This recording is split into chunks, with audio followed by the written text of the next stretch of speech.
call the March meeting of the Medina County Board of Developmental Disabilities to order. I'll do a roll call. Adina? Here. Debbie? Present. David? Here. Lisa? Here. And I'm here, Andiola. So we have two absentees. One is Kelly, and the other is Mark. We still have a quorum. Formalities, we have a revised agenda now. Everyone did receive that, I understand? Okay. Do I have well, I'll make the motion to approve the agenda, the revised agenda. Do I have a second? So moved. David, all in favor, say aye. Opposed? So moved. Okay, let's rise for the Pledge of Allegiance, please. I pledge allegiance to the flag of the United States of America and to the republic for which it stands, one nation, under God, indivisible, with liberty and justice for all. Thank you. Now, can we recite the mission statement of the Medina County Board of Developmental Disabilities? The mission of the Medina County Board of Developmental Disabilities is to promote and empower individuals with developmental disabilities to live, learn, work, and socialize as citizens in the community. Thank you. The minutes had been sent out with the board packet. Everyone hopefully had a chance to review those. Do I have a motion to approve? Debbie, do I have a second? Okay, Lisa, motion and a second. Any corrections, changes, comments? Hearing none.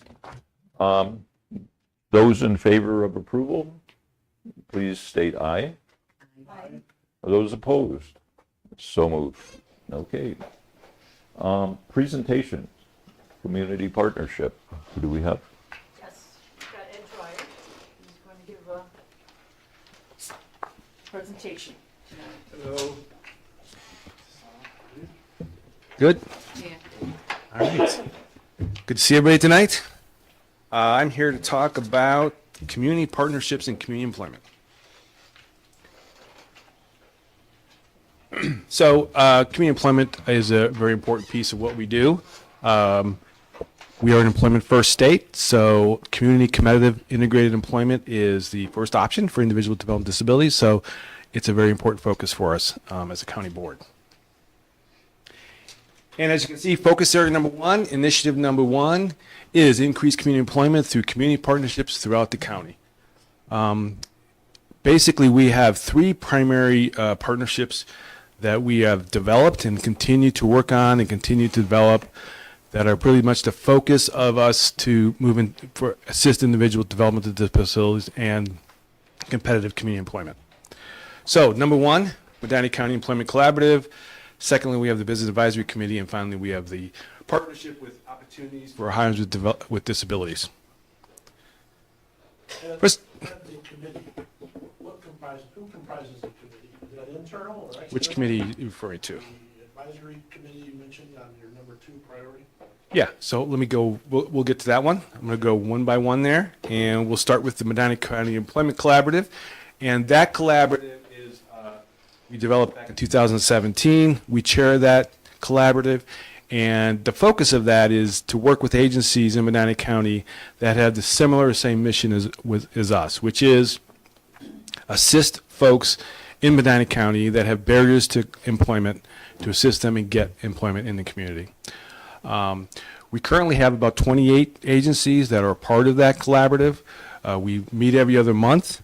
And really the focus of that is to work together with the business community to meet the needs of the community and get individuals employed. It kind of works as a one-stop resource for employers in the county. If they're talking to me about getting people hired at their facility, they're also talking to the Jobs and Family Services or Goodwill, Windfall Industries, all these other agencies that kind of work together to assist folks in getting employed. We have a website, called Everybody Works in Medina County. That website is run by the Medina County Economic Development in partnership with us. And that really has also a talent pool on there of individuals that are actively looking for employment.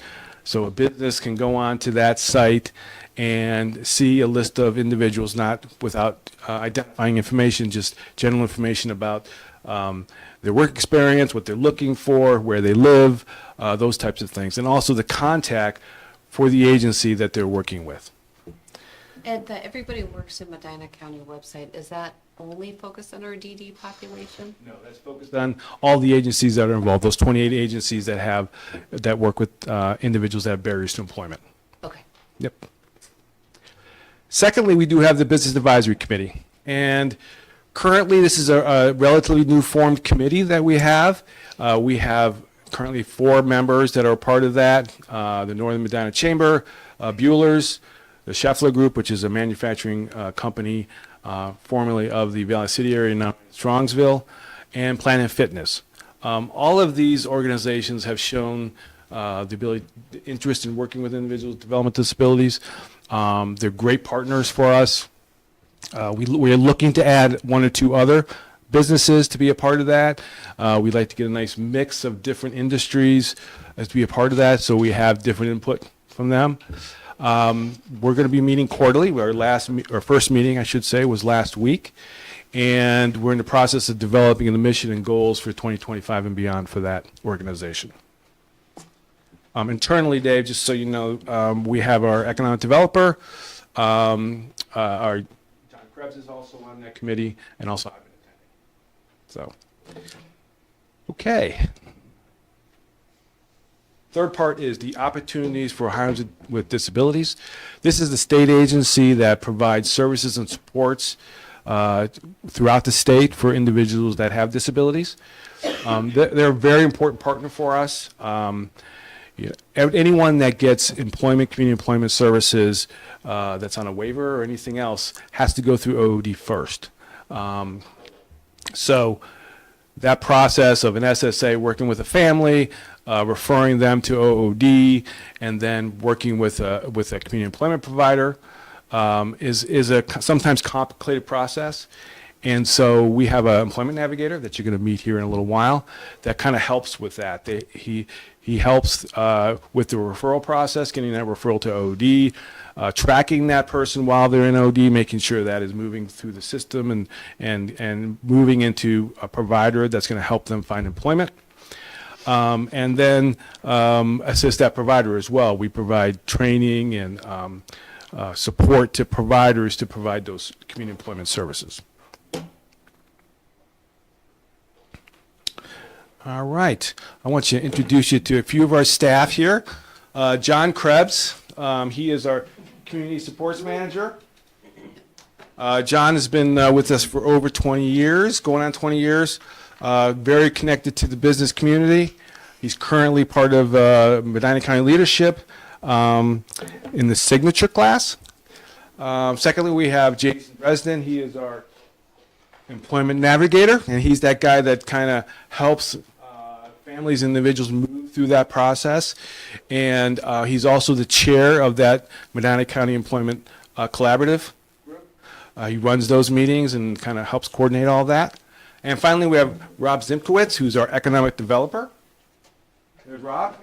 And he is our economic developer. He is really our liaison with the business community. So he's attending chamber meetings. He attends the Medina County Economic Development meetings. He is the person that goes in and talks to those businesses, educate businesses on employing individuals with disabilities, and being kind of that liaison also with our providers. So if he gets a business partner, he's sharing that with our community employment providers to help them get placements for individuals. So basically, as we kind of look at our focus area and expectations of that, I wanted to kind of touch on real quickly just some of the goals for this year. For that business advisory committee, we want to form that committee with up to 6 members. We want to have quarterly meetings for those. And then at the end, we want to develop 3 new engagement strategies with businesses and with employers based on that input from that advisory committee. Secondly, we want, as far as OOD is concerned, we want to continue to develop that relationship.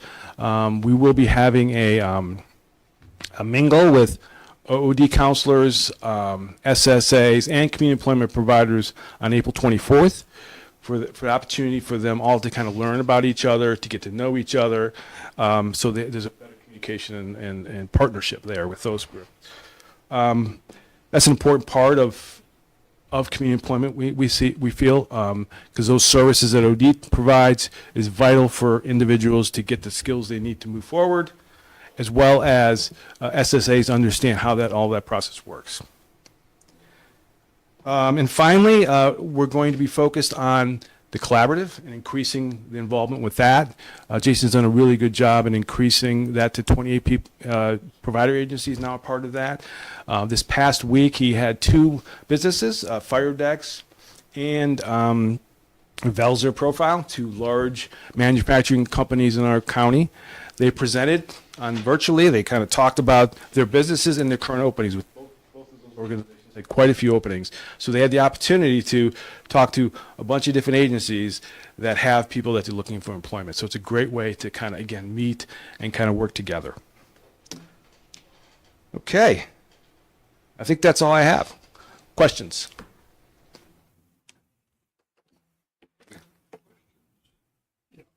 Walk me through who, at ground zero, who starts the process? The individual, one of our consumers starts it, or the SSAs to start it? I mean, who says the first words to get the ball rolling? The first words are really that individual, but the SSA is having those conversations at their team meeting. So at that annual meeting, part of that discussion typically is going to be community employment, competitive employment. Is that something they're interested in? We have those paths that we kind of look at. So the SSAs typically are talking about those 4 paths. And if they're on path 2, they have an interest in competitive employment but need help in getting there. So that process, if they're on path 2, then there should be a referral happening to OOD. That then SSA fills out that referral, sends that over to Jason. Jason sends it to OOD. Now we're tracking to see that goes through that services for OOD. From OOD, they will write up a plan. That plan will include a provider that's going to provide those services, whether it be an assessment, evaluations, whether it be just helping them find a job through job development services, job coaching services. After they are employed and have a job, they work for after 90 days employed in a stable job, OOD closes their case. At that point, typically, a waiver provider can come in and provide those ongoing supports at the job. So to start the process, it either comes during an ISP meeting. Correct. With an SSA, or it could come anytime between ISP meetings by the request of the guardian or the individual Absolutely. into the SSA, and then that Absolutely. will get the ball rolling. Yep, absolutely. And also, many OOD referrals start from the school. A lot of the schools will do that part when they're not out of school yet. That typically is going to come from a transition coordinator or somebody from the school. Mm-hmm. Anything else? Any other questions? Do we target companies that we pursue to see if they're interested in our DD population, or how does that work? Typically, yeah, we're out there looking at anyone. We have actually Kelly had asked me for a list of businesses that we work with, and I did look it up. We have about 80 businesses that we have worked with, either that employed individual with disabilities, or are we currently working with or trying to work with to get education about getting people hired. A lot of our focus is going to be on the individual interest. So if someone says, I want to work in a factory or I want to work in a restaurant, that's where we're going to kind of reach out to. Secondly, it's based on what the needs are of the businesses. If we see a huge need for a particular industry, we're going to focus on that because that's where the need is. So kind of that way. And then we kind of develop that many times based on how they respond or how open they are to working with us. So. And Thank you for that. So then we have a large amount of people who are out in the community working, and then do we have a list of people who we're still trying to match? Is that how it works? Yeah, yeah. So we have, I think the last check was about 120 people that are competitively employed in the community in some capacity. We also have that list of individuals that are on that. So once Jason refers them to OOD, then we have these list of people that are either in some part of the process of finding a job, and it can be they're getting assessed, they're going through evaluations, or they're actively in job development, seeking employment. So that we have that list. That's the kind of list that goes to that talent pool. That's on the collaborative. So that we have a list of individuals that are looking, actively looking, searching, and what are they looking for. So, Thanks. yep. How do you plan on monitoring and reporting back? And not, a monthly is very quick, so that, that's not intended. Even a quarterly based on all the actions of trying to identify new businesses and evolve forward. So what's your feeling about reporting back? Well, How this evolves? we have several different ways that we're kind of looking at that we're evaluating that. We have, because we work with providers, so part of that is working with providers to get information about what they're doing and who they're actively working with, and that's part of the collaborative process to see, if you have a good relationship with a business, let us know that, so we're not actually contacting the same business if we don't need to. Rob also maintains a list of who he's contacted, who he's met with, and what the results were. So we kind of track that on a regular basis and try to maintain that list of active partners. Okay. All right. Any other questions? How do you measure success? Good question. Good question. And I think it's become a lot more difficult with us getting out. In the days when we were providing services, we'd have, this is how many we had, this is how many we want to get, and that's how we get there. It's a little harder. I think the community partnerships is a huge part of that. I think if we've recognized that partnerships work, if we have better relationship with the business community, they're more likely to hire more people. If we have good relationship with our providers, they're going to work with people and help people get employed. If we have a good relationship with OOD, that increases the referral numbers. Providers are more happy because they're getting more referrals, more people are getting placed. So I think we're working through that. We know partnerships are an important part of that, and it's also going to help us with tracking. If we have a good relationship with a provider, they're more likely to give us information. We also just can track it by, this is 120 people got IES services for the previous year. We're hoping that increases. We have, our impact though is, I'm not placing this individual, I'm working with these partners to help that individual get employed. Does that help? Yeah, do we ever bump up, with our navigator and our outreach people, do we ever bump into our partners that they're trying to secure the same job, and Yes. how does that avoid? Well, and that's the key of the collaborative, because that was a big issue in the past, that you'd have multiple providers calling on the same employer, trying to get people employed, and so working together has been a huge help with that. So if now that we have fire decks that came in and presented, they presented to the whole group. So the whole group doesn't have to go calling on them next week. They've already got the contact name. They already know what they're looking for. That's a really effective way of keeping us from bumping into each other when we walk into businesses, by working together. Now, I will say that, not all providers have gone on board with this. Not all agencies have gone on board with this. We have a really good start, and I should say start. We have a really good group that we're working with. Some providers, feel like it's competition, that we're competitive. Well, isn't it competitive?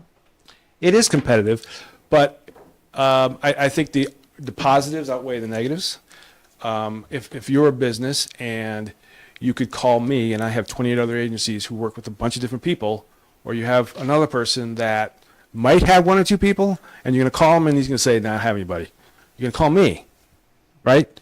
So that's the advantage, and it's a competitive advantage for us. But hey, we're inviting you to come along, be a part of this, because again, it helps me too, because you're more likely to call me. Now I'm going to try to get my individuals that have developmental disabilities hired first, but if I don't have somebody, my ability to tell that employer, I have this whole other group of people that can help you. So, So how many would you say are employed now? I'm sorry? How many are employed now? We have about 120 individuals that are currently getting IES services, which is kind of the best way we can track. Those are the services that are ongoing supports for people. So, yep. It's a Anything good else? number. Any? All right. Thank you, guys. Appreciate it. Thank you. PowerPoint being the minutes for next So there's other groups that are I actually don't know. Jan? The PowerPoint itself won't be in the minutes, however, I could. Yeah, I wonder if there's a fine job. All right, moving on with the agenda. Follow-up, there is no follow-up? Oh, there is one point, yes. Yeah, and that's, I think this ties into, the board David? discussion at the end. Apologies. Following up with, how many parents are independent providers for family members? One of the areas that we're tracking, I sent that out to you, is we track the extraordinary care. And so right now, and we have to report that, all county boards are tracking and reporting that to the state. And that is when a parent of a minor child is the provider for the child because there's no other willing and able provider. And so then the parent can become that. So currently, we have 8 children that are authorized for extraordinary care. Yeah. Just maybe a quick clarifying question on that. How I understood Mark's question and then my follow-up question was, because we're directionally, seeing more people who have needs. So the question was directionally, are we seeing more people based on the good activities that are going on, with this group of individual? Do we see more DSPs and IPs, individual providers? Yeah, I have to think about that. Do we see more people on a monthly basis, right, that are sitting down with Kim and going through the process? And then that follow-up question was, of those people who are becoming either DSPs or providers, how can we delineate which ones are family members? Like, simply, Mark and I kind of piggybacked off of that, but is it, Debbie Bachmulder's son is now on a waiver, now she's an independent provider, or are we actually having some success in bringing, all the good things we're doing out of the Career Center? Are we actually getting people to go into the field other than family members? I think that's what we were trying to delineate and see directionally if we were kind of going up. And we kind of talked about that, and we do quarterly do a report about providers, which we need to talk about, because that report initially was based on, we were going out of providing services, so we were tracking the, agency providers that were providing day program and MT, and then we were tracking individual providers that were doing programming and NMT, but not residential. So I think that's something that we're talking about, like how we we thread the needle how on that. how that changes, because that's really not there. And I think I explained too that the process of identifying who is a family member, a parent of an individual, we can go through and ask the SSAs to look at all their ISPs and do that, but that's like a point in time. And that's going back. I think we were focused on going forward, like going forward in 2025. Do we have the ability to have like that simple question? And I could be oversimplifying it, Stacy, but like if everybody's required to sit down with a Kim, for example, before they can start billing, can we start 2025, January, February, March, we have this many new DSPs, we have this many IPs, and then of those, how many, usually an IP probably, how many is actually as a result of a waiver for a new family member? So I think it was, I know we talked a little bit about, do we go back and scrub the ISPs? No, because we really don't want to go back in time. I think we Right. just directionally probably want to look forward to say, are we growing this population of folks? I guess the question, I mean, because we can pull out, correct me if I'm wrong, Carrie, we can pull out, how many independent providers we have. We can pull that out data. You can pull that data out of Britco, so that's an easy thing to do. We can pull out, and we know how many agency providers are. What we would have a difficult time is we don't track, are they family members? Now, we can track, like we said, we could track, this month we had 2 new independent providers that went through the process. I guess the question becomes, what is our end game tracking, whether they're a family member versus a non-family member? Yeah. Maybe that would help me understand better on how to, because that's a moving number. Yeah, And yeah. that changes, so how do I capture it if I'm doing once, they get trained, Yep. and now they're an independent provider and things shift? I guess maybe I'm not understanding what the end game Yeah. goal is for that. Yeah, good question. So I think overall, directionally, we're trying to make sure that the activities that we're doing, whether it's a mingle or the career center, we're actually being successful in attracting more people into this field. So I think that was the first thing, like going forward. Like we've got a lot of great activities, we're Yeah. doing a lot of great advertising. Are we having success in getting new people in the field? So that would be, I'm gonna call it DSP, right? Because I always Sure. think of myself Yeah. as an IP. Yeah. The second piece of that, so that was that first data point. And the second piece of that is, and I think that Mark and I will set it at the same time, is are we seeing an increase in, we kind of bucket them together sometimes, providers. Is our increase only because we have people and the family member becomes an independent provider? So in January, do we have 4 new providers, but 3 of them are simply because family members have to go through that process, their child or adult became a waiver. So kind of threading the needle that way is what we're trying to, and I was hoping it wouldn't be something very difficult to say directionally. We know waivers are going up, Yeah. early intervention referrals are going up. Are we directionally going the right way as well with getting people to want to go into this career? Because we know that there's a crisis there, right? In terms of not having providers. Did that help? I don't So know. it does, and I think there's a delineation too between DSPs and independent providers. So when we talk about DSPs, we're talking about the staff that are providing the direct care services, Yeah.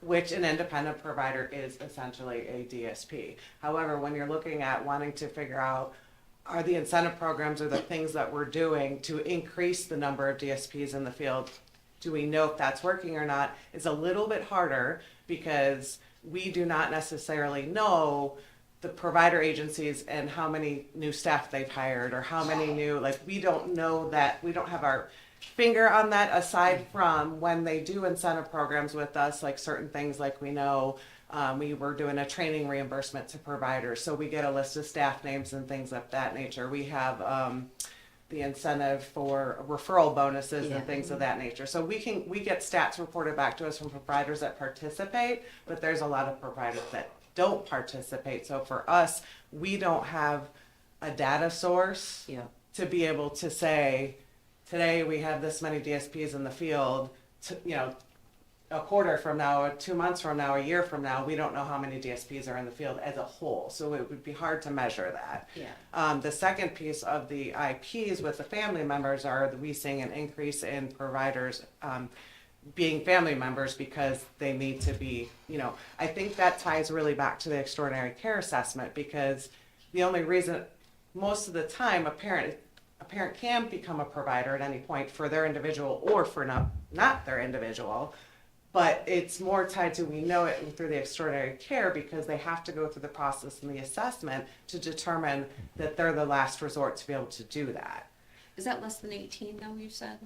That is less than 18. So are you questioning over the age of 18 providing services? So I think I maybe heard you say a couple of things. So we're basically saying, if I'm understanding what you're saying, is that we don't really touch and feel every single provider. If it's a DSP, they might not come through our doors and meet with, okay. Because that's a direct care staff member for, let's say, a provider agency. So it'd be really hard. Correct. And the only Okay. people that come through our doors that we do touch through that training is new providers. So if they've been a provider and then they became a provider for their individual, whether adult or child, like they may already be a certified provider, so they're not necessarily coming through our door unless they have questions or issues. We do have to work with the independent providers as they become new as a provider, but once they are a provider, unless it's the supports that we offer, you know, for training and things of that nature, or there's an issue that we work with a provider with, we wouldn't know. Okay. So it's a tricky one to try and measure. Correct. Correct. Carrie, how do we reimburse the providers? Do they go strictly to the state? If they're a waiver certified Yeah. provider, yes, they bill the state pays them. Okay, so we don't see that billing, so that means we don't see what employees are charging. I'm not sure what you're asking. Well, I mean, as a DSP, I turn my time card into my, Yeah, Business. payment rates, like Right. employment labor rates are completely different than billing the waiver. Yeah, well, but the hours. I mean, I'm gonna bill 10 hours, whatever I pay. I'm gonna Right. bill 10 hours to my, Service hours, correct, but and so that's DH, 10 hours through Intervention for Peace. Will we see that, or do you see my name attached to those 10 hours, or we just see the bulk of it? no, we don't see the DSP's name tied to those hours. Okay. It is just the agency provider, like this is the many hours we provided to this individual on this day for this service. Okay. We do not see that information, that, you know, so we don't have access As to they that. stand, it's up to them to run the risk of being audited and time cards and all that Well, stuff. there are Not wage from us. wage surveys that the state does do every single year, and that it is required, especially now with the wage increases that occurred. So the provider agencies do have to submit information to DODD for them to collect and gather. And I think like recently, I think it was the 23 wage survey just recently came out, as far as all the data that they collected from all the providers. Okay. And it's DODD's job to evaluate that, monitor that, and look at that information. Okay. Yeah. we can monitor the utilization of whatever a person is authorized, however Correct. many units they're authorized. We can see that data. You know, if you're authorized 100 units, I can look it up somewhere. Right. And I can see that, yeah, Right. I can see it used. And we do look 85 at of that them. somewhere. And we do look at You that can data. say you used 85 of them, so then that Right. kind of helps us as we're planning for the next year, how much we're gonna authorize for services. Right. If you only use five units and we've authorized 100, then we're gonna look at, you know, next year, like, okay, why? We're gonna What's reassess the need? needs and, Yeah. yes. Yeah, so we can monitor that, because we just don't. We don't have it to the level of the business function of paying Okay. staff and Yeah. what that looks like. So it's a tough one. Yeah. All right. Yeah. Okay, to whittle this down to the core of the question originally, it seemed to be that how dynamic are the changes in this? That do they change very frequently? Are they extremely dynamic in fluctuation? And I don't think, my perception is they don't change that drastically in terms of it. you Yeah, know. I think the root question is directionally, are we, as we see an increase in the need, Right, are we seeing, are we being successful in seeing more people go into this field? I think is what the initial question was. Are we directionally going in the same direction because we're going up in terms of people who need care?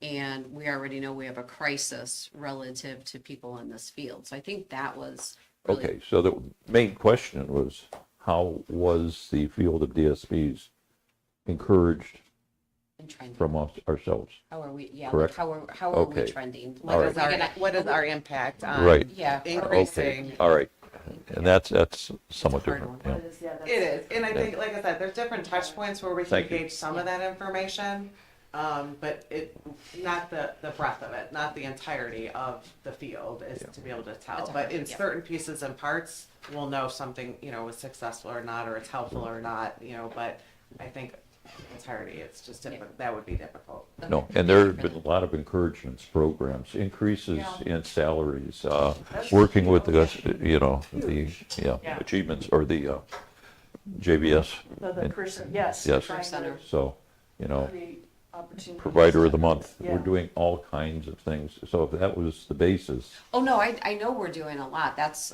kind of where Mark and I were asking is, are we seeing the benefits of all the activities that we're doing because we know the need is going up? Okay. So, and then, That the need for DSPs by providers has decreased. There's still a need, it was a crisis level a few years ago. Yeah. They could not meet the need. That, we don't see that now. You see that there's a decrease, and we just did a survey, found a survey just a few days ago, actually, to providers. That's our best resource to find out, Yeah. what's the need out there for DSPs. Yeah. And are they getting the needs met, or are they getting enough DSPs? We do see, from our perspective, what the information we get, more DSP. We're doing a DSP appreciation in April. Yep. And there's 705 brownies that we're going to give out to DSP, so that's more than last year. So we know there's an increase. So Good. that's just a, Jenny wants one. we don't have the exact information, but it's just, we see a trending the decrease. right direction. Yeah, I feel like that. okay, good. That's great. Yep. Yeah. I wanted to get to the core of the Yeah, question. that makes Yes. sense. That's good. Okay, thanks, Libby. All right, moving on. In terms of old business, there is no old business. And now new business, we have a resolution. Yes. Administration respectfully requests board approval for resolution 1025, excess property. The MCBDD maintenance and IT departments have inspected and evaluated these items and determined that these items are unneeded. This property will be sold through auction or other means as specified by the Ohio Revised Code.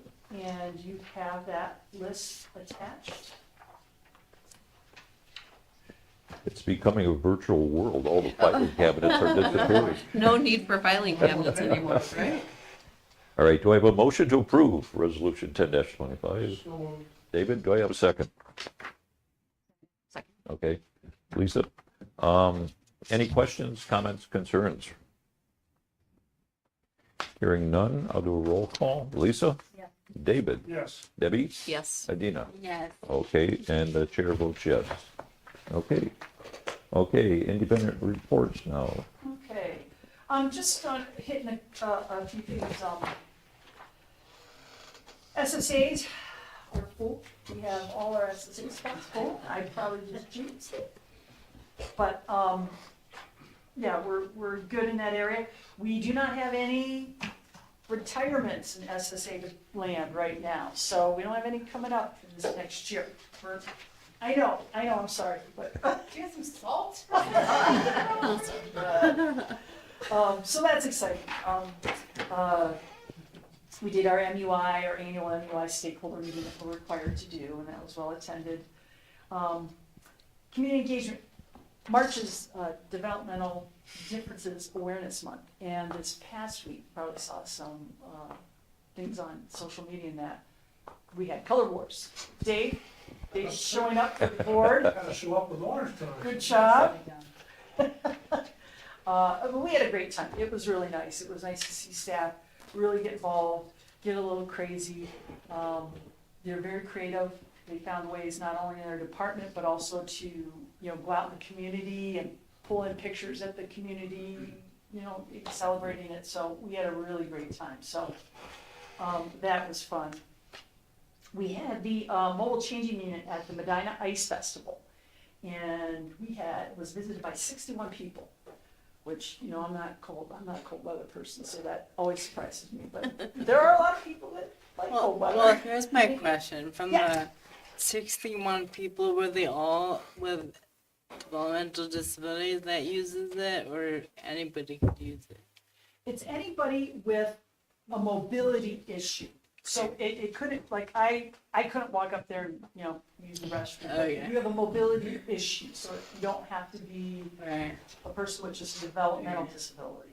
So, but that's a good question. And it's nice because, again, that's a great point here, because now anybody in the community, it's reaching across You have a cane, you can walk up and you can use it. Yeah, seniors, yeah, it just, it kind of levels the playing field, and kind of, again, I think it talks about, we're more alike than we are different, which is really important. Could you limp up there and use it? I wonder if they. If it's you, Wayne, no. I got a boot I can put on. Put your boot on, we'll let you. Can we get the Chain signage? and everything else in the car, so it's all good. That's to me, that's individuals who might not have been able to engage in that community event. So like beyond meeting the need for 61 people, that's a, a give and take benefit. Right. It extends the community, it's huge. And people will start looking at other events for it. And do we get the signage address? I know Dave asked about that. So it's like The proud signage and for everybody it? knows. Yeah. Yeah, they are using the A-frame, and they do have some flyers that they're handing out. So. That's good. Great. Yeah, Good name recognition. and it continues to open that door for conversations as we're moving forward, the fair has been, a place that have wanted to and have had a lot of conversations about how do we get an adult changing table that moves in there. And so we're continuing those conversations. We've had the booth there, so they're starting to see it. So when the opportunity comes, we're constantly talking and is this something we can help you with so that it spreads? Yeah. All good stuff. On the 3rd, of this month, we had our local and state officials roundtable that we've been doing now for 3 years. We had Senator Romachuk and Representative Miller, our state officials, attended. Really a great conversation. We had our partnerships with JFS was there, the director, the mental health and recovery resource, used to be Adams Board, they've changed their name. We had the parks, county parks, we had the health department there. We had a provider agency, head of a provider agency there. We had Lisa there, speaking both her hat as a board member and as a parent. Am I missing somebody else that was there? I think I hit the name. City of Medina, yeah, City of Medina, yeah, was there. We had one of our employees, Courtney Jordan, who uses a motorized wheelchair. She was there and she kind of, shared some of her experiences and that. So yeah, she did a great job. So we really talked about that, and then we try to highlight some issues that are important to us. And our partners are really great because we all work together. So they put that link to stuff they do and how we collaborate and how that's important to advocate for that stuff. So that's been a great We success. gather talking points for our consumers that call in and say, what's happening. This is kind of on a state level. Yeah, But if we get enough information that we could pass it on, do we get any type of handouts, or do you have anything that makes our consumers smarter or their families? that really was information sharing. We try to hit this because this is budget season. And so, there were no revelations there that we don't already know. Are you talking about with our partners? Well, with our partners, but we're talking to legislators. And Yeah. Of course, just this political scene is something we should really monitor wherever we I would say can. what they shared verbally was reassuring to those of us, well, I'll speak for myself. What they shared was reassuring, but I don't suspect that they would put that in writing. Right, because it's still, yeah. Under consideration. But what's their thought of the state budget? The bills that they're sponsoring Well, get through? Well, some of the stuff right now, I can tell you, one of the big things at the state level is property taxes. In particular, there's a new representative, David Thomas, over Asheville, Mahoney County. And he is sponsoring a lot, at the state level, a lot of bills and really trying to, decrease, our legislators in Ohio want to decrease property taxes. They want to make them more transparent. So there is a lot going on with that. One of the things that they're looking at, and I've heard that the local state house, is looking to do away with replacement levies. So you've got continuing levies, renewals, replacement, and new levies, and they want to get rid of the replacement levy, and I think it looks like it's probably gonna go. One of the other areas that I'm hearing a lot of push on is the Budget Commission and overhauling the Budget Commission. I don't really have a sense what they want to do, but my sense is that they want them, what we're hearing is they want the Budget Commission to have more control over levies and decisions of rolling back levies or not, more than they already do have. So obviously that's a concern for anybody, not just us, but anybody, Health and Human Services that have a levy on there. They're talking about the homestead exemption, which Where did our two legislators stand on that oversight of the budget? they did not talk about that. Senator Romanchuk, he he didn't come out and say it, but when he talked about it, it sounds like he's for getting rid of the replacement levy. Which again, there's still a lot of things we can do with it. I think the big thing is though, like the Homestead Act, where the state covers like 12% of the individual costs, that was in effect any levy before 2013 that continued. So again, for us, we have that renewal, that 10-year renewal, because we keep renewing that. That was way before the early 2000s. That exemption stays with all our taxpayers, so they don't have to pay that extra. If we were to do a new money, an increase as it stands, then our taxpayers lose that. But what I'm hearing is that they're looking at trying to, they're considering extending that Homestead Act for all levies, no matter when. That's one of the things they're talking about. So that would be helpful for taxpayers. Well, I guess where I'm going, I can't keep track of what's happening on the Fed level. Oh, yeah. But if the feds go ahead and do away with the Department of Education, terrific. But the job needs to be done. So the feds will look good at cutting back. But the states are gonna have to implement more, so it's gonna increase at the state level. I mean, someone's gotta pay for it. Yes. And so Yes. if we draw, one target, one group, the feds, will look good because they cut that. I don't know if they look good, but they've cut it. Someone's gotta do that coordination statewide, which is gonna increase Ohio's part. So, and we get some of our money from Department of Education, directly or indirectly. So if that starts tweaking things, we're in for, It's hard to say, the federal level has the IDA, the legislation for students with disabilities. And so, I don't see the federal law going away, but then, that goes on to the states then to have more enforcement of that. yeah, so And their all states costs are do, gonna yeah.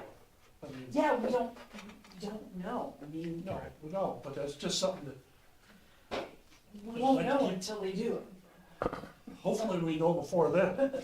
Hopefully your lobby group that you're with down there, the superintendents all get Yeah. together and say, Well, our big concern is the Medicaid. The Medicaid is huge.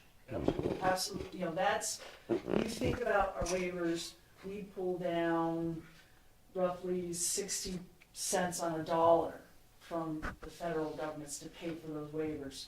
If they decrease that, that has a huge impact on our budgets. Huge.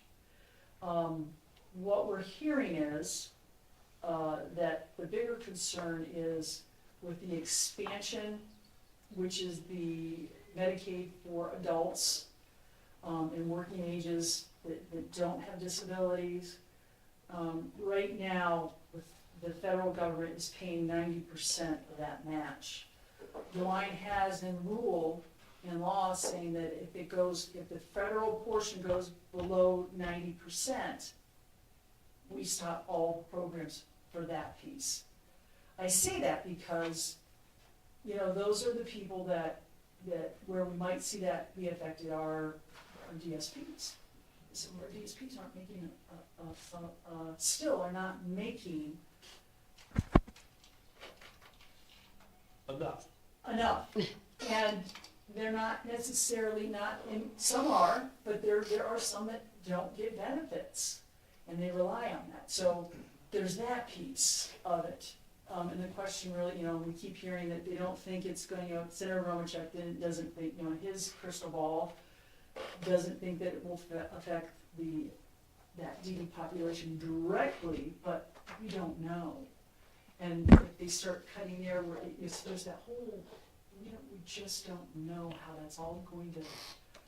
Well, as long as we're in conversations with Yeah. those guys and then how it will impact us, and not to be a Debbie Downer, but excuse me, I'm gonna change that expression now. Not to be a downer, we just have to be ready for the fire call and know where our legislators are. And the meeting sounded great. I'm sorry I had to miss it, but Yeah, it was good. good, okay. I think it's fair to say in the state of Ohio that they're going to find ways, they're really committed to finding ways to decrease property taxes. And that has a huge implication for the state of Ohio services, not just us, but schools, different agencies. So what that looks like and how they carve it out, we don't know. Since things are changing almost on a daily basis, or a weekly basis, how can we keep track of that, monitor that, how these are evolving? You definitely have a network that you should be Right. fed with, that's phenomenal. Do you guys get the OACBDD news? Yeah. That, to me, I think Policies, that's, they did the policy do, review, and that yeah. really explains it, and then you can click on Yeah. and read more up on it. I know I followed a lot of the laws, the bills going through, the Senate and the House and stuff, just to, because, it's, the school funding is looking at being changed, and it all impacts everywhere, it's not just, it impacts us, but if they still can't do replacements, and the school district's funding is cut, and now they can't do replacement levies, and it's just a trickle-down effect, but I think the Policy Insider is probably the best That place is to, good, yeah. because it really targets our field and Right. those Yeah. changes. We're all familiar with that. Very Yeah. detailed, Yeah. very. I'll get it. They are, the OECD, I gotta say, has become just, really has done an amazing job with that political activists, at both the federal and the state level. 5 years ago, I wouldn't say that we weren't as in tune, but our association has a really good hand on the pulse and has ears that they're talking to, and, I'm assuming when we do know what's going on, we'll have some talking points, because I know there's a lot of panicked, I'm sure that the SSAs are probably getting phone calls, if I had to guess, with panic. I know ARC put out a list asking people to stop calling them and to Yeah. write, Yeah. put your question here. So I don't know if you're seeing that as well. Yeah. The issue is that you there are questions that are unclear answers, Yeah. not answers you provide them. There was with the shift in some of the Medicaid and Social Security, and people had a question, what does that mean? But they definitely know where to call. Yeah. Yeah. Yeah. And what we've instructed our staff to say is really, again, we don't know yet. We know there's a lot going on. We're gonna keep our pulse on it. We're gonna let you know. And, we're all in this together, so no matter what happens, we're gonna be here, we're gonna try to figure out how we're all gonna get through this, one way or the other. Just to try to. Well, that's gonna be Patty's job too, is to make sure our consumers feel comfortable. That in fact, we're on it the best we can. Best we can, That's That's all we good. can do. but we're gonna, It's a timing thing. yeah, we're in this together, so we're gonna figure it out, how to do it, but yeah, it's, there's a lot. Okay, I'm gonna move on to, I wanna point out, and then I'll give you to Carrie, our DSP spotlight. And I know I'm gonna butcher this guy's name. Dalabar Dolly Bar. Digic. These are March DSP Spotlight. Dalabar has been serving individuals for 7 years, and he's been working as a DSP for consumer support services the entire time. He was nominated by Michael Gear, one of our SFAs, who stated, Dalabar has consistently gone above and beyond providing exceptional care and support for the 3 individuals in his congregate site. When asked what is your favorite thing to do with people served, Dalabar said, communicate with them, hearing what they have to say and how they see things. So we want to thank Dalabar for all his great work and continued work. Okay, moving along. Gary.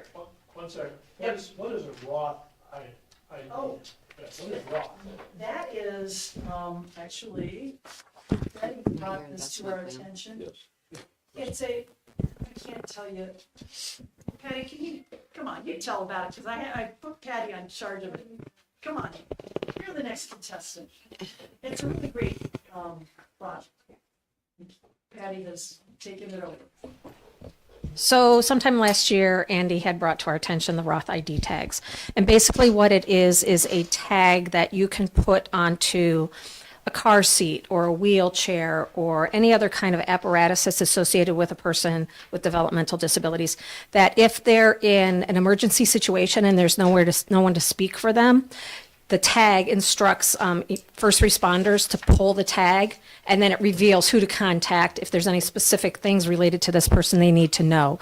So it's purely voluntary. We're getting ready to roll out the campaign where families can request these tags, and we'll send them out to them and they can start using them. Yeah, it's a great, Yeah. especially like, cars, you think about that, you're in a car accident and people are unconscious and you've got. Right. So you can adhere them to anything, basically. Mhm. Yeah. Yeah. It's a, yeah. Patty, as long as you're there. Yes, Dave. How many applications do we have so far as far as scholarships? We have 11 to date, but as you know, high schoolers aren't always timely, so the deadline is Monday, so we're expecting an influx on Monday. That's great. Yeah. It's really great. Yeah. Okay. Let's talk money. Okay. So the revenue statement, is on page 21 of the board packets. Early on in the year, it's not real exciting stuff going on with finances, but, we did get, the capital housing pass-through funding in February, and that was a little over $299,000. And that was for the housing, project that Stacy had talked about last month. We also received the remaining reimbursement for the DODD ARPA grant, and it was a little over $73,000. So we have received all the funding associated with that grant. Other than that, the timing of comparison between year-to-date current to year-to-date prior in any of the categories is just timing of payments and different receipts that we have received to date compared to last year. We did not receive any donations in February. Are there any questions specific to revenue? Carrie, we said that we're 3.46 was our percentage of what we anticipated that we got so far, and Through February, yeah. we should have 16%. Well, 16 is just basically, yeah. And a lot of our payments, as I mentioned before, the tax payments are twice a year. A lot of our other payments are quarterly, so it's not like month to month. It's not, that's not as accurate. It's as we get towards the end of the year and midway point, we start evaluating that a little bit more just to make sure that all the typical payments we get are being received timely. Expenditures are on page 22 of the board packet. We had a number of repairs that were needed in February or were paid in February. Salt spreader, auto door opener, and a heater and a heat pump needed repairs. We had some food service license fees, fire suppression system inspections. For advertisings, we tend to do a lot of our annual renewals at the beginning of the year. We tend to get discounts when we do an annual renewal for some of the advertising efforts.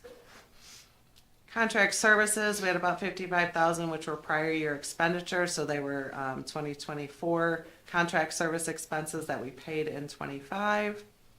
And about 62,000 was annual renewals and other contract services.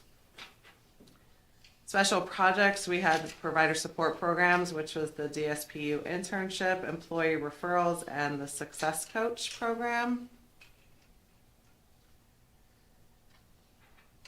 And then we had for our Medicaid match, there was the 5 DC residents at a little over 37,000.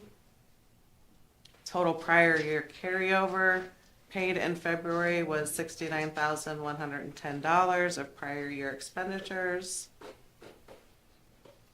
And then again, the comparing to prior year, it's just timing of things or programs or things that we were doing last year that maybe we're not doing this year, or it's just different expenses.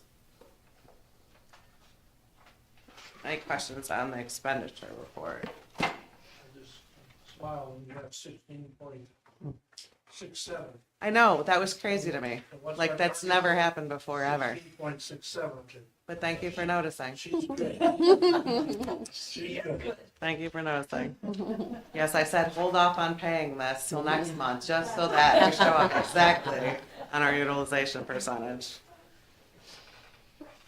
Okay, then on to the cash balance report. That's on page 23.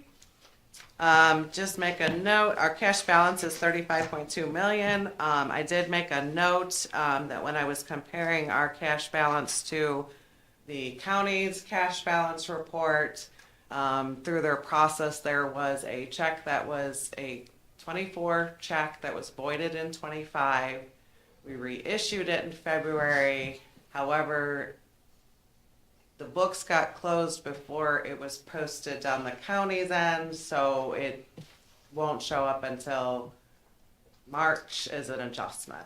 So I put the cash balance as I know it to be, with the highlighted notes of what the issue was. So next month we will be on point, should be on point with the county auditor's office, and the notes will go from red to white.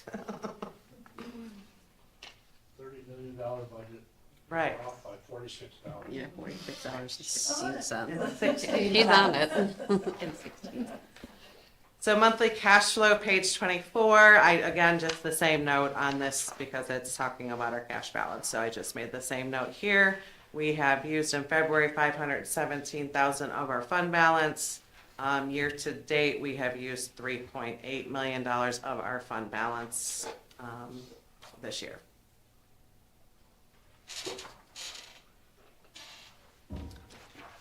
And then the voucher report is pages 25 through 31. Are there any specific questions on the voucher report?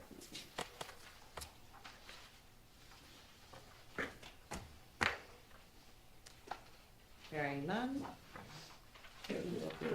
Yes, hold. 1001, 1002, 1000. I paused. David, can you repeat that? I did. I've got my notes written right here. But I can't get down quick.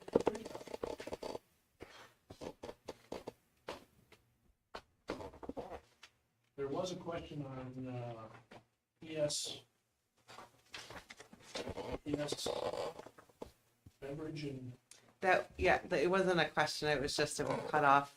So it's the terminology that is listed for the name of the vendor. It's truncated, we have no control over that.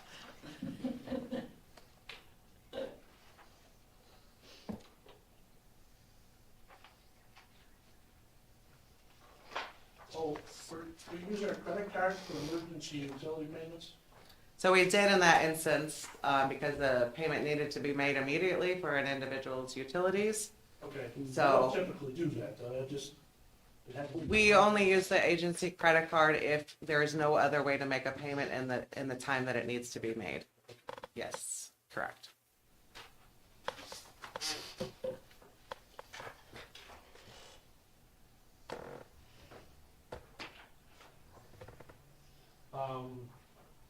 McMullen and Coughlin, LLC, legal counsel on insurance claim. Mm-hmm. Was that an issue that we've addressed inside, or what? Yes. discuss it, or we should not? We needed to use, that's our insurance, our Cyber life, insurance. cyber insurance, and so in dealing with an issue, that they took a look at, that was our code page. Okay. Yeah.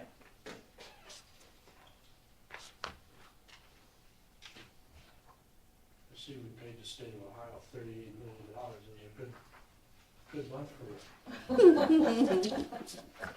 I didn't get a thank you note from. Yeah, no. Oh, wait, so, you know, when the match payment is due, that's your favorite time. Yeah. I'm good. Okay.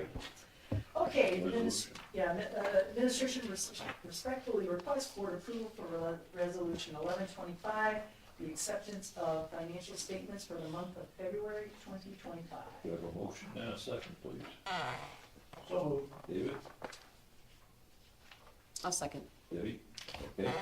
Questions, comments, others that we brought up? If not, let's do a roll call. Medina? Yeah.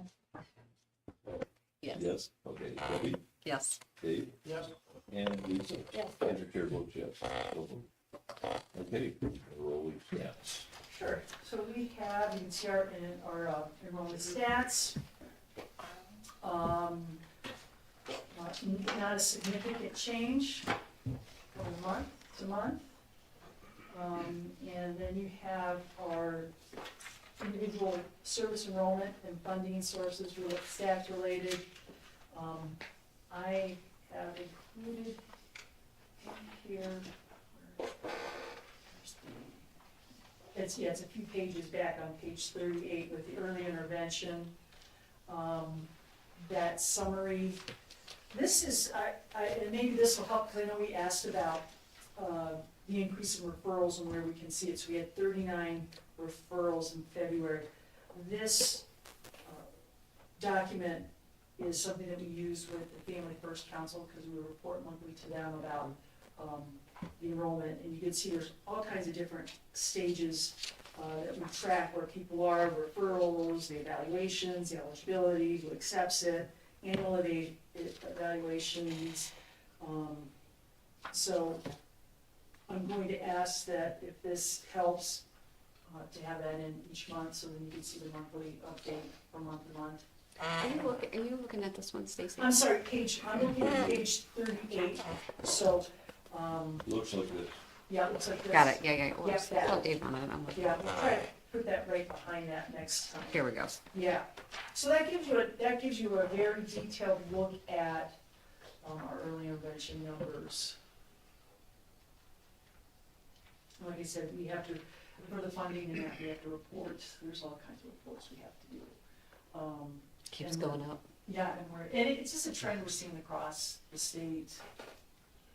is there chances on the next one you do this, you could differentiate where you've got totals? So for example, the number of new referrals was given as 30 for February. That is the total of the next line, next line, next line, and next line, that's 30. Is that correct? Number of new referrals to team, Right. yes. So 18, 16, 13, and 6, total 30. It's a point in time, because people are, No, it doesn't. It doesn't, no, they're way over. it does not, and again, it's a point in time, each of these are a point in time, because some of those referrals will overlap during the month, because there's different stages. So the referral to the team is a different process, and then the number of evaluations is a different process, and then the eligibility. So these are all points in time with where these individuals are. If you look down below, you'll see there's 249 individuals on the caseload. So it's a point in time. And there's a lot of rule about what the timeline is from the time of referral, when you have to do, your first reach out to the family, when the evaluation has to be completed, when the individual family support plan needs to be completed and started. So there are all kinds of different timelines, and we hit those. Some of these are carryovers from the prior Right. months, that, Right.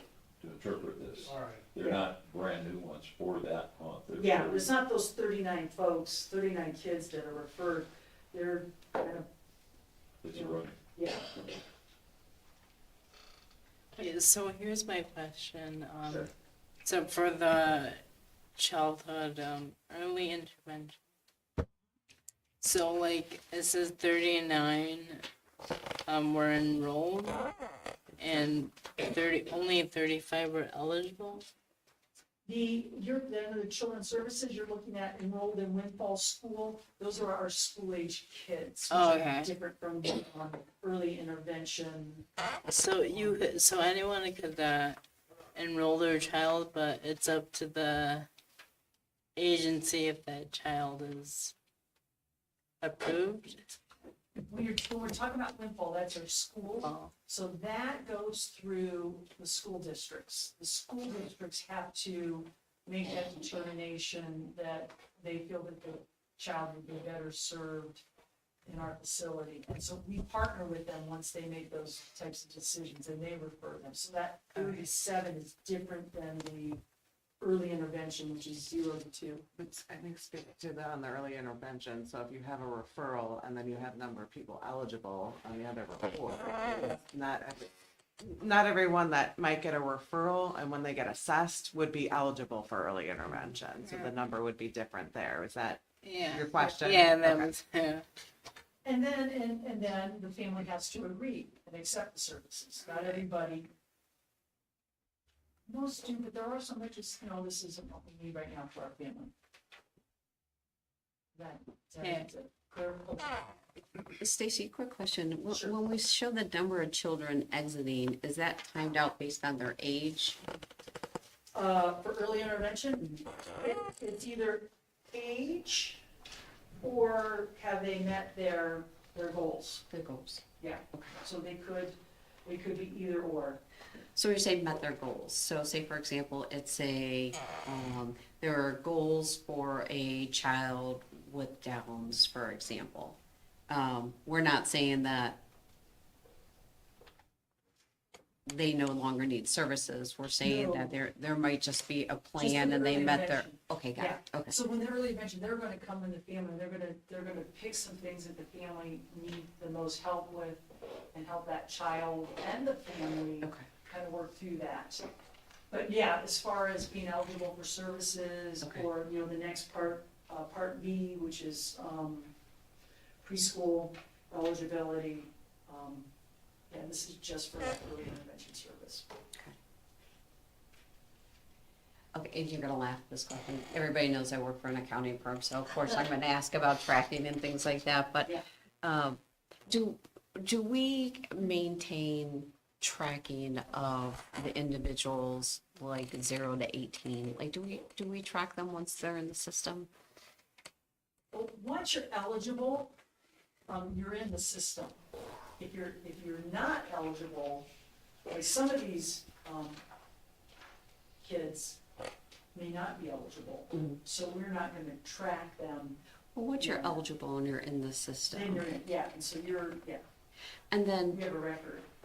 but not necessarily touch points, like it's 6 or 13, or there's not necessarily touch points. For reestablishing eligibility, there are.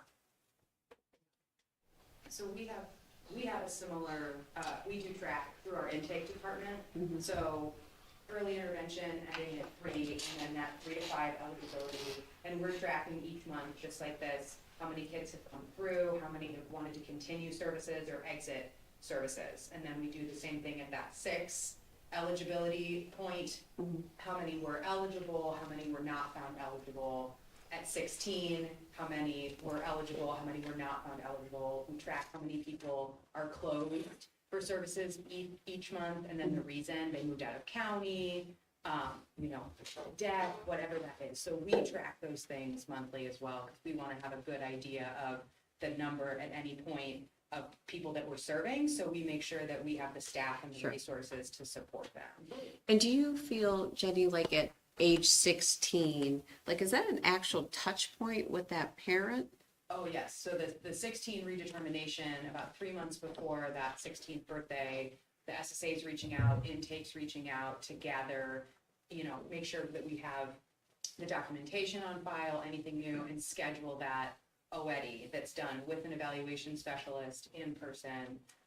Well, COVID, there was a little generosity there virtual wise, but yeah, that piece, and then from there, kind of whatever the next steps are. But those redetermination points are statute in county board, that 6 and 16. And the criteria is different for the different age groups, isn't it? Correct. The criteria, the diagnostic criteria for 6 and 16 are the same. 3 to 5 is different. Right. The assessment for those two age groups are different. There's just one additional area at that 16 that's assessed financial self-sufficiency. Got it. Thank you. Other questions about the enrollee statistics? Personnel? We're doing good. We're only opening we have is intervention specialist.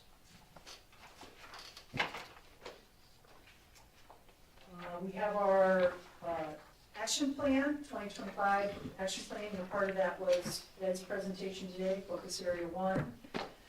So trying something different than last year, trying to do it a little different, see if this, lack of feedback, give the information of where we are. So you can see our 3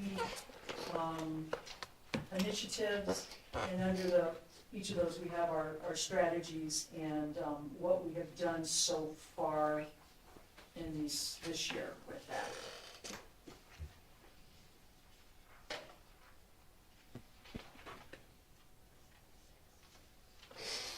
Any questions?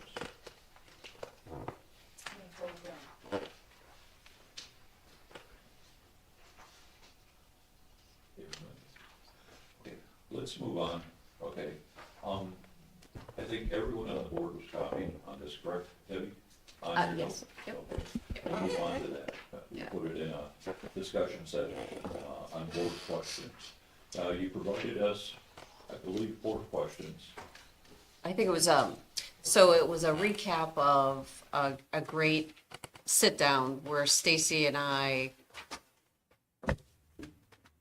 was just kind of educating me and bringing me up to speed. So it was really intended not to be issues. It was really a recap of our conversation and some of the strategies that we were kicking around.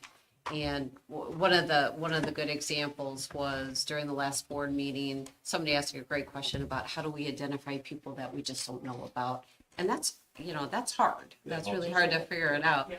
Right. And, initially we all said, yeah, that's a real hard one. And I started to think about it and I thought, we're not the only group of people that are struggling to figure out how to reach more folks. And so, the timing was it that Stacy and I were getting together and I said, incidentally, I want to share an email with you. And so Stacy jumped on it right away, had a conversation, and I think was going to share some of her thoughts relative to at least that specific item that was brought up. I think you had a follow-up conversation with Gary and he had some thoughts on that.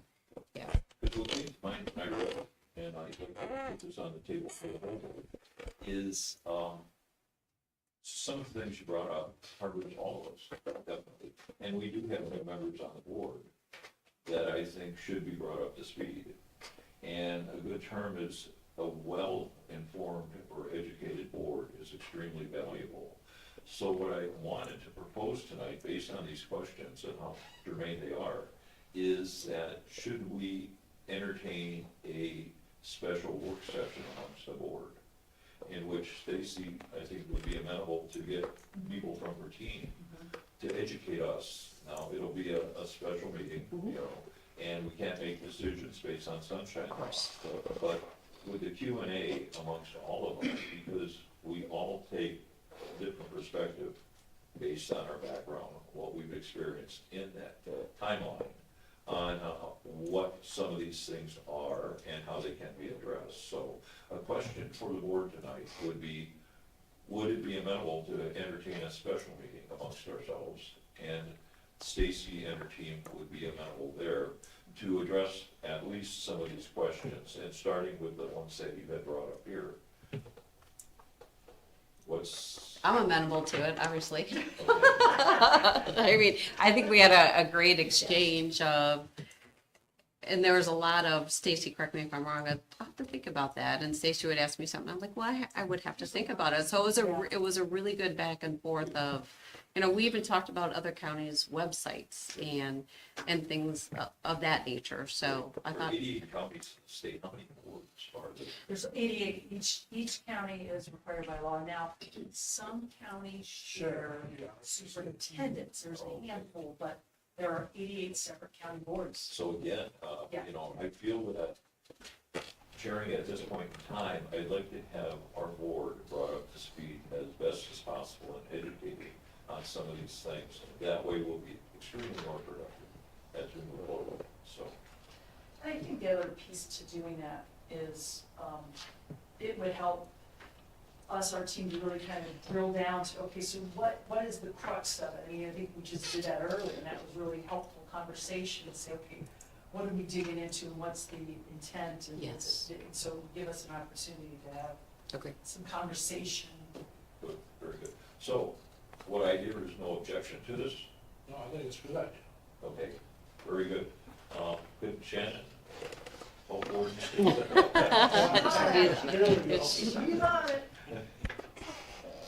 Okay, very good. Thank you for these, by all Yeah. means. I like the format and the broadcast. By all means, any concerns like that, feel free to broadcast it to all of us. Okay, time for, anything else on this? Yeah, just one real quick thing. Anything that you can send ahead of time to us to make sure we're up to speed and putting our own time and investment into the board members, so we come into that meeting educated. I would also maybe suggest a working document to help build out the agenda, to make sure it's productive. It's a productive agenda. If everybody's open to that, Andy, as Yes, well. that's fine. Okay. And question I would have is, I think these items are defined well enough. 4 items that we have before. I think that there might be, if we're gonna have a working session, I think others might have other items that they might want to add to that agenda. Okay. and Just what a we thought. do is Yeah. broadcast that. Yeah. Put it into the working document and figure out how No, many. that's fine, Okay. because, yes, I believe Kelly, who was sitting down with her, I think she had some questions that, you know. Will that document be sent out to those of us who get board packets as well? Pardon? Will that working document that you're talking about be sent out to those of us who have asked for board packets?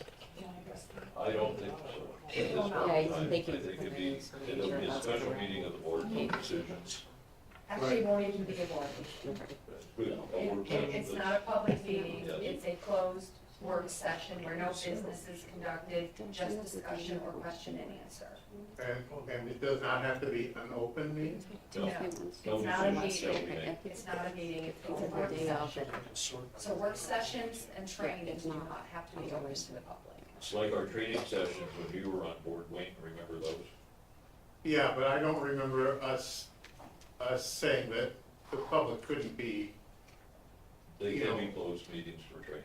Yes. Well, I think And we said that I would the public provide couldn't this training. speak, we would have no interaction with them, but if I remember right, it was open. No, No? no, Okay. no, Betty oversee. All right. And again, I'm glad I was caught that it's not a board meeting, it's a training session of board members. So. All right. Are we good? I think. Any other questions, comments, concerns regarding this? Thank you. Okay. Open forum. Anyone wish to speak from the public? Wayne? He's back. Just really 2 items. The first one is just a question. I see the MUI stakeholder meeting. Does that include stakeholders around the ICF providers? you know, we have, really the only interaction that we have with ICFs is when they turn in MUI. So I'm just wondering if that stakeholder meeting included stakeholders from from ICFs. I don't believe it does. Does it? I mean, the invitations was sent out, so It anybody, doesn't include ICF MUIs? not in the annual report. Yeah. No. Because They have their own investigations and they have their own. State investigates So they have, ICF. so when all those are reported to the state, the DD board reports theirs and the ICF report theirs separately. Okay, thank you. Really what I wanted to ask is, you know, we included in the mission statement that we would try to promote and empower individuals to live, learn, and work and socialize as citizens in a community. And I guess I'm concerned that part of being a citizen, we all learned in civics class, we have to be involved in voting, being part of the political process. That's one of our responsibilities as a citizen. And so I'm wondering what, with all the advocacy groups and leadership groups, what we're doing with presenting, you know, the opportunity to be a registered voter, the opportunity to you know, have the legislators come and talk to our individuals, the people that we serve. You know, it's great that we interact with those legislators, but what are we doing to help our sons and daughters and the other people that we serve to be able to participate in that process? I guess is what I'm thinking about. You know, you know, the board association insisted that we do some education both with the county commissioners and some of our individuals in leadership positions to help them interact with our board. We probably should be looking at the bigger picture and making sure that our individuals can interact with our political system as well. And that's really all I wanted to say. Comments regarding that? It's probably a tough comment. And I completely respect where Wayne is coming from, and I kind of have the same differing opinion on employee first, employment first. I think it's a great idea to help provide access and education to our DD population. I think sometimes we make an assumption that that's something that they might care about, and some of our individuals might not also have an interest in it. So I can kind of see, you know, as the mother of a son with autism who's nonverbal, he hears words at home, Trump and Democrat on a regular basis, but, you know, would he value that? Maybe not, but a whole nother population could. So I guess the question is, when we look at what the highest priority is in our resources, is how much time do we spend on something like that? And I don't know the answer, but I hear your And point. with my own experience with my daughter, there was one time that she talked about, you know, and we made sure she got registered and she could vote. Since then, we've asked her each election, are you interested in doing this? Are you, you know, and we brought up different issues and different people that were, you know, on the ballot. She hasn't chosen to do that. But we make sure that we give her the chance, you know, and we've even written that in her ISP since she's in the ICF now. So they've moved her place of residence over with her registration. So she can vote from there if she chooses to. Which is wonderful. So is the ultimate ask is we should be doing more education and maybe raising the awareness because we can't necessarily create the opportunity, is that right? But I believe we do have the touch points, the registering. I mean, A, I know we have science. B, I believe it happens through eligibility and intake process. And then we also do a campaign out of our agency as a whole about registering to vote, where to go to register to vote, how to sign up for it, and that kind of thing. So we do in various places, I think, educate individuals on that. As part of the self-advocacy that we do, state of Ohio, they just had a advocacy day at the State House. And so they, getting individuals, statewide campaign to get them to come down. So there's a lot of stuff that goes on, but I think it's just like typical people. Yeah. Some Some people are are involved. into it, some people aren't, Yeah. In voting, with Patrick's case too, we've always encouraged voting. The Board of Elections has all kind of methods to accommodate special needs. I mean, they bend over backwards for that. We've advised Patrick when voting, vote on the items, issues that he's aware of. Right. Anything, don't just put a dot down somewhere. Vote if you're uncertain, it's better to leave it blank than to, just take a guess. So, Right. and most of his ballots are not 100% filled. He'll make that decision himself. Mine aren't either. Yeah. So again, I think it's difficult, like Harry said, encouraging to get into the process, but not influencing their input into that process. Sure. There has to be a firewall Sure. there. Sure. So, Working in the situation I was in, every year, the head of our social studies department would come to me and ask me for a list of all the kids who would have turned 18 by the time the election, and they would address those kids directly in each high school to see if they wanted to be registered, et cetera, et cetera. And I'm wondering if that's ever an issue or a thought with the high school transition time. You would think that would be a normal time to at least present those things to the students. right. It's difficult because again, it's a slippery slope. Encouraging an individual to vote is good without influencing the individual's vote. Sure. So again, like I say, it can be a slippery slope, and I can see where, encouraging to register and vote is one thing. Yeah. And it should stop there. Well, we also, and I don't know if Ed would be interested in this or not, but we would encourage them to work at the polls. To sign up and work at the polls, and we used to have several kids from each high school that would do that and get enough money to pay for prom or whatever.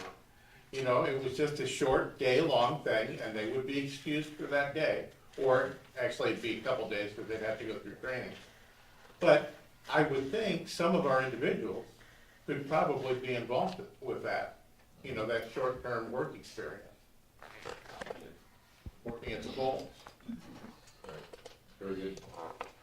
You've extended your 5 minutes. I will not deduct that from any question. Let's tally that. Your next question shall be in June.